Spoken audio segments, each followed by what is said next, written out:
Well, it's the start of a new week and the start of a new chapter in our Sermon on the Mount series as we begin Matthew chapter 6. Here's how John Stott, in his commentary in Matthew and in the Sermon on the Mount, sums up what we've done so far. He says Jesus has begun his instruction on the hill by portraying in the Beatitudes the essential elements of Christian character, and went on to indicate by his metaphors of salt and light the influence for good which Christians will exert in the community if they exhibit this character. He then described Christian righteousness, which must exceed the righteousness of scribes and Pharisees by accepting the full implications of God's law without dodging anything or setting artificial limits. Christian righteousness is righteousness unlimited. It must be allowed to penetrate beyond our actions and words to our heart, mind, and motives, and to master us even in those hidden, secret places. The last sentence there is really where we move on to as we come into Matthew chapter 6. Today we'll look at the first 4 verses. It says this: "Be careful not to practice your righteousness in front of others to be seen by them. If you do, you will have no reward from your Father in heaven. So when you give to the needy, do not announce it with trumpets as the hypocrites do in the synagogues or on the streets to be honoured by others. Truly I tell you, they have received their reward in full. But when you give to the needy, do not let your left hand know what your right hand is doing, so that your giving may be in secret. Then your Father, who sees what is done in secret, will reward you." Jesus is continuing to look at righteousness. But there's actually a distinction to be made, because the word for righteousness used here is in fact the same word that we have read previously. In Matthew 5 verse 6 and in verse 20, righteousness is considered. But there's a different emphasis here in chapter 6. In the previous chapter, that righteousness was more of a moral righteousness. So we're thinking about purity, kindness, honesty, and love. And this righteousness that Jesus is talking about relates to more what we might call a Christian's religious righteousness. So our serving in ministry, our financial giving, our praying, our fasting, our attending church, these things, for example. The truth is, of course, is that authentic Christianity must include both this moral and religious righteousness. I find these verses really interesting, and I think it's part of the whole sermon that's fascinating. I find myself often looking at it and I read it at first glance and I think, yeah, I don't know how important actually this is for me, because that's not something I really do. And maybe, if I'm honest, I would say, yeah, maybe I've done that once or twice, I've done that in the past, but really at the moment it's just not a problem for me. I wonder if that's how you read this specific section, or you have perhaps read other parts. The problem is with that kind of understanding and reading, we're taking it very literally. But Jesus is actually wanting to say a little bit more to us than just that. As he's done in the best part of the last chapter and moves on to, he really is going to examine our motives. Now, I'm sure you understand this about these verses. Jesus is not saying, don't do good works. And listen carefully as well. What he's also not saying, he's not saying, don't do your good works in front of people. Now, you might think, hold on a minute, is that not just exactly what it says? You've got to remember, when we were in Matthew chapter 5, we're told to be salt and light. The verse there says, "Let your light shine before others so that they may see your good deeds and praise your Father in heaven." We are to shine our light before men so that they may see. We are to be salt in the world. People need to see the light, taste the salt. Our good deeds are not to be hidden. So Jesus here is not saying, don't do your good works before men. Again, motive is the key.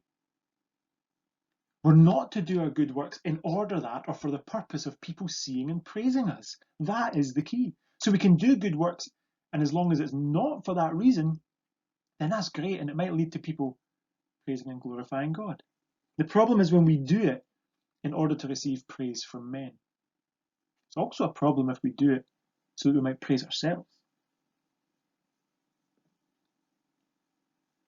So we read, and Jesus tells us, that if you give money in this way in order to be seen and praised, if you do acts of service, if you do your good works, then you will be rewarded.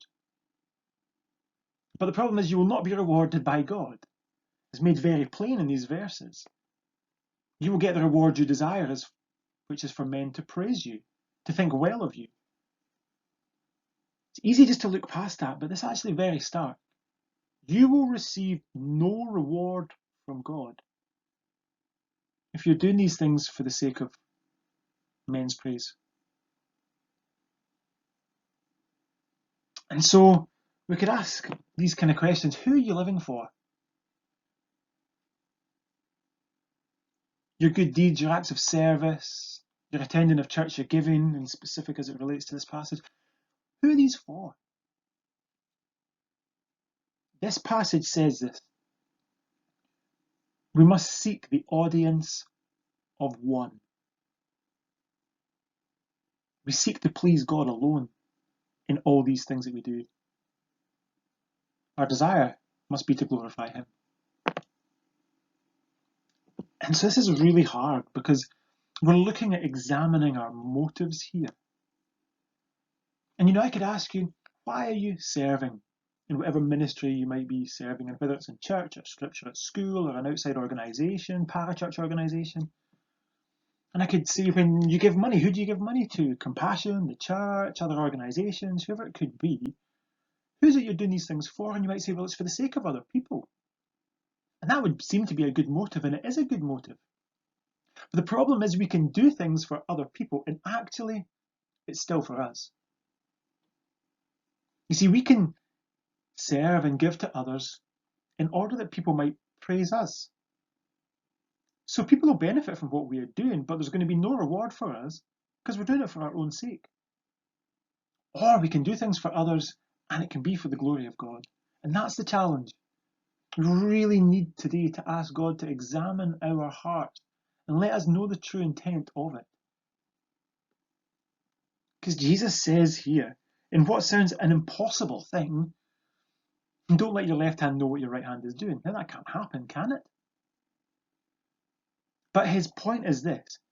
There's a sense whereby we're not even to tell ourselves what we are doing.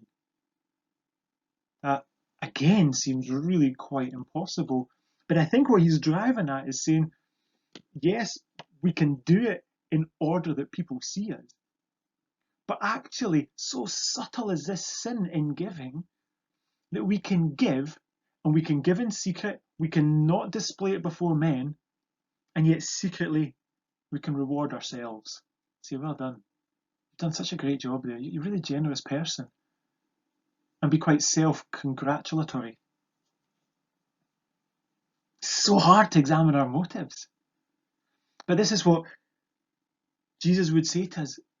Self-centeredness, self-righteousness, living for your own praise, your self-praise, that is the old man, the old person, your old nature. You're going to put that to death. You're seeking an audience of one. You're seeking to please God.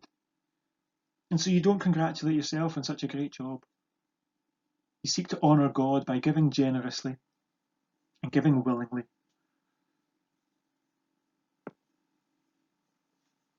The problem is, again, we've got an insatiable desire for the praise of man.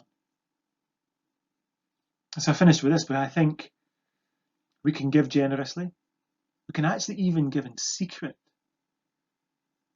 But there's a further danger. We can do our act of service, our ministry, we can give, and it can be for good and pure motives. We can genuinely begin these things doing that. We can continue to do these things with these good motives. But as we're doing it, or once we've done it, we can be quite eager to let people know about it, can't we? So we might not display our good works in front of everybody at the time that we're doing it and people see, but we can definitely slip it into conversation. We can definitely make a boast. We can definitely let people know the facts about what we do. Have you ever heard yourself say that? I have. I think, what am I doing? Am I trying to show off? Am I trying to boast? Jesus says these things should be done in secret. Our giving should be particularly in focus here. Our giving should be done in secret. It's between you and your Father in heaven only. So make it willing, make it generous, and make it for the glory of God.